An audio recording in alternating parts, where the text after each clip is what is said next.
उठा होता था।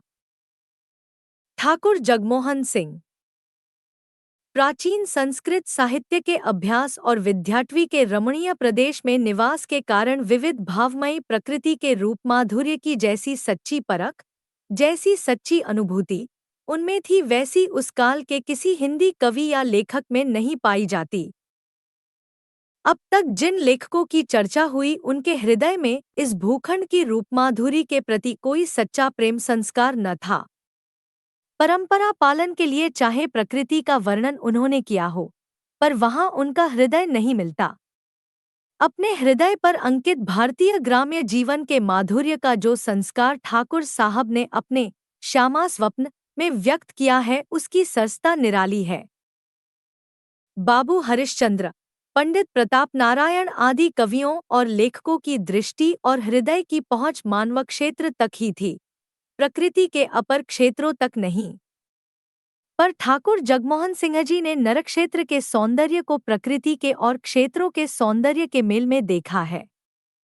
प्राचीन संस्कृत साहित्य के रुचि संस्कार के साथ भारत भूमि की प्यारी रूपरेखा को मन में बसाने वाले वे पहले हिंदी लेखक थे।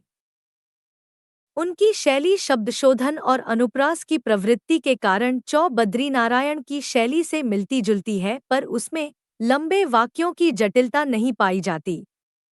भाव की प्रबलता से प्रेरित कल्पना के विप्लव और विक्षेप अंकित करने वाली एक प्रकार की प्रलाप शैली भी इन्होंने निकाली, जिसमें रूप विधान का वैलक्षण्य प्रधान था, न कि शब्द विधान का। उनकी भाषा में जीवन की मधुर भारतीय रंगस्थलियों की मार्मिक ढंग से हृदय में जमाने वाले प्यारे शब्दों का चयन अपनी अलग अलग विशेषता रखता है।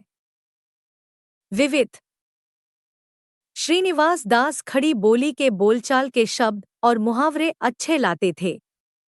वे व्यवहार में दक्ष और संसार का ऊंचा नीचा समझने वाले पुरुष थे।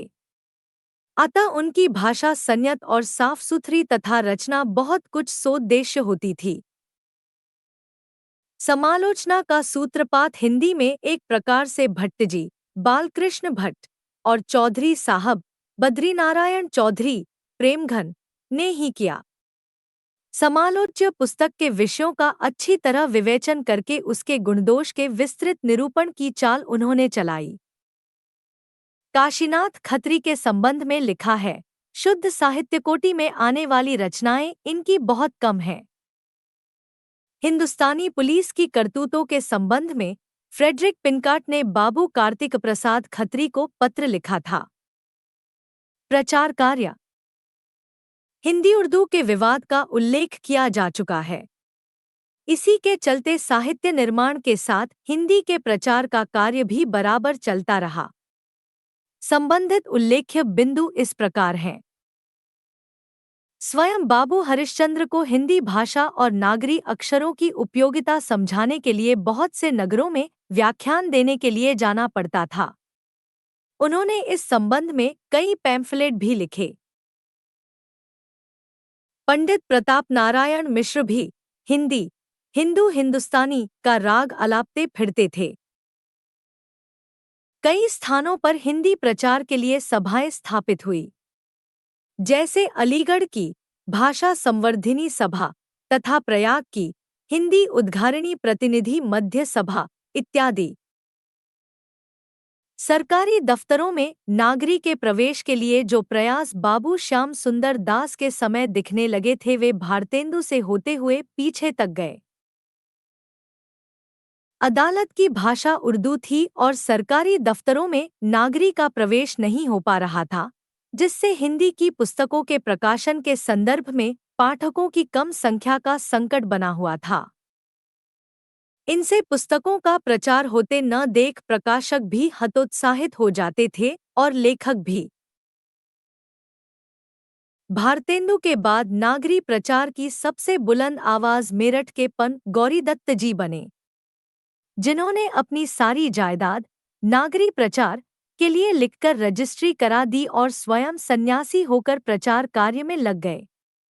इनके प्रभाव से बहुत से देवनागरी स्कूल मेरठ के आसपास खुले। इन्होंने कई शिक्षा संबंधिनी पुस्तकें भी लिखीं। नागरी प्रचार के संदर्भ में मदन मोहन मालवीय और नागरी प्रचारिणी सभा का योगदान भी स्मरणीय रहा। द्वितीय उत्थान संवत 1950 से 1975। प्रकरण 3 सामान्य परिचय। इस प्रकरण में अव्यवस्थित और बिगड़ती भाषा को महावीर प्रसाद द्विवेदी के व्यवस्था प्रदान करने वाले प्रयासों के साथ संवत 1950 से 1975 तक की अवधि में विभिन्न गद्य विधाओं पर सामान्य विचार किया गया है। भारतेंदु मंडल मनोरंजक साहित्य निर्माण द्वारा हिंदी गद्य साहित्य की स्वतंत्र सत्ता का भाव ही प्रतिष्ठित करने में अधिक लगा रहा। अब यह भाव पूर्ण रूप से प्रतिष्ठित हो गया था। बंगला उपन्यासों के अनुवाद और वहां से सामग्री आयात करने की प्रवृत्ति को बढ़ते देख आचार्य शुक्ल इसे अहितकर बताते हैं, किंतु साथ ही इन बंगभाषाश्रित लोगों के संबंध में यह भी कहते हैं। बंगभाषा के अभ्यास से प्रसंग या स्थल के अनुरूप बहुत ही सुंदर और उपयुक्त संस्कृत शब्द मिलते थे। अतः बंगभाषा की ओर जो सुझाव रहा उसके प्रभाव से बहुत ही परिमार्जित और सुंदर पविन्यास की परंपरा हिंदी में आई, यह स्वीकार करना पड़ता है। भारतेंदु जी और उनके सहयोगी लेखकों की दृष्टि व्याकरण के नियमों पर अच्छी तरह जमी नहीं थी, पर उनकी भाषा हिंदी ही होती थी, मुहावरे के खिलाफ प्रायः नहीं जाती थी। पर द्वितीय उत्थान के भीतर बहुत दिनों तक व्याकरण की शिथिलता और भाषा की रूपहानि दोनों साथ साथ दिखाई पड़ती रही। व्याकरण के व्यतिक्रम और भाषा की अस्थिरता पर थोड़े ही दिनों में कोप दृष्टि पड़ी, पर भाषा की रूपहानि की ओर उतना ध्यान नहीं दिया गया। पर जो कुछ हुआ वही बहुत हुआ और उसके लिए हमारा हिंदी साहित्य पंडित महावीर प्रसाद द्विवेदी का सदा ऋणी रहेगा। व्याकरण की शुद्धता और भाषा की सफाई के प्रवर्तक द्विवेदी जी ही थे। गद्य की भाषा पर द्विवेदी जी के इस शुभ प्रभाव का स्मरण जब तक भाषा के लिए शुद्धता आवश्यक समझी जाएगी तब तक बना रहेगा। गद्य संबंधी साहित्यिक विकास। इस द्वितीय उत्थान में जैसे अधिक प्रकार के विषय लेखकों की विस्तृत दृष्टि के भीतर आए, वैसे ही शैली की अनेक रूपता का अधिक विकास भी हुआ। ऐसे लेखकों की संख्या कुछ बढ़ी जिनकी शैली में कुछ उनकी निज की शिष्टता रहती थी, जिनकी लिखावट को परखकर लोग कह सकते थे यह उन्हीं की है। वाक्य विन्यास में अधिक सफाई और व्यवस्था आई। विराम चिह्नों का आवश्यक प्रयोग होने लगा। अंग्रेजी आदि अन्य विकसित भाषाओं की उच्च विचारधारा से परिचित और अपनी भाषा पर भी यथेष्ट अधिकार रखने वाले कुछ लेखकों की कृपा से हिंदी की अर्थोद्घाटिनी शक्ति की अच्छी वृद्धि और अभिव्यंजना प्रणाली का भी अच्छा प्रसार हुआ। सघन और गुफित विचार सूत्रों को व्यक्त करने वाली तथा सूक्ष्म और गूढ़ भावों को झलकाने वाली भाषा हिंदी साहित्य को कुछ कुछ प्राप्त होने लगी। उसी के अनुरूप हमारे साहित्य का डौल भी बहुत ऊंचा हुआ। बंगला के उत्कृष्ट सामाजिक, पारिवारिक और ऐतिहासिक उपन्यासों के लगातार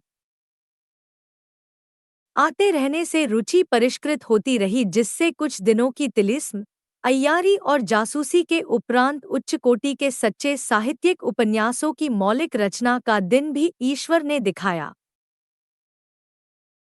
नाटक के क्षेत्र में वैसी उन्नति नहीं दिखाई पड़ी। बाबू राधाकृष्णदास कृत महाराणा प्रताप या राजस्थान केसरी ही विशेष रूप से उल्लेख्य रहा। समालोचना का आरंभ यद्यपि भारतेंदु के जीवन काल में ही कुछ न कुछ हो गया था, पर उसका कुछ अधिक वैभव इस द्वितीय उत्थान में ही दिखाई पड़ा। श्रीयुत पंडित महावीर प्रसाद द्विवेदी ने पहल विस्तृत आलोचना का रास्ता निकाला। इस उत्थान की आलोचना के संदर्भ में शुक्ल जी की यह आपत्ति थी कि वह बहिरंग बातों तक ही रही। किसी कवि की अंतवृत्ति का सूक्ष्म व्यवच्छेद, विभाजन कर उसकी मानसिक प्रवृत्ति की विशेषताएं दिखाने वाली आलोचना बहुत कम हुई। निबंध। निबंधों की ओर यद्यपि बहुत कम ध्यान दिया गया और उसकी परंपरा ऐसी न चली कि हम 5 से 6 उच्च कोटि के निबंध लेखकों को उसी प्रकार झट से छांट कर बता सकें जिस प्रकार अंग्रेजी साहित्य में बता दिए जाते हैं। फिर भी बीच बीच में अच्छे और उच्च कोटि के निबंध मासिक पत्रिकाओं में दिखाई पड़ते रहे। इस द्वितीय उत्थान में साहित्य के एक एक अंग को लेकर जैसी विशिष्टता लेखकों में आ जानी चाहिए थी वैसी विशिष्टता न आ पाई। किसी विषय में अपनी सबसे अधिक शक्ति देख उसे अपनाकर बैठने की प्रवृत्ति बहुत कम दिखाई दी। बहुत लेखकों का यह हाल रहा कि कभी अखबारनवीसी करते, कभी उपन्यास लिखते, कभी नाटक में दखल देते, कभी कविता की आलोचना करने लगते और कभी इतिहास और पुरातत्व की बातें लेकर सामने आते। ऐसी अवस्था में भाषा की पूर्ण शक्ति प्रदर्शित करने वाले गूढ़ गंभीर निबंध लेखक कहाँ से तैयार होते। फिर भी भिन्न भिन्न शैलियाँ प्रदर्शित करने वाले कई अच्छे लेखक इस बीच में बताए जा सकते हैं, जिन्होंने लिखा तो कम है पर जो कुछ लिखा है वह महत्व का है।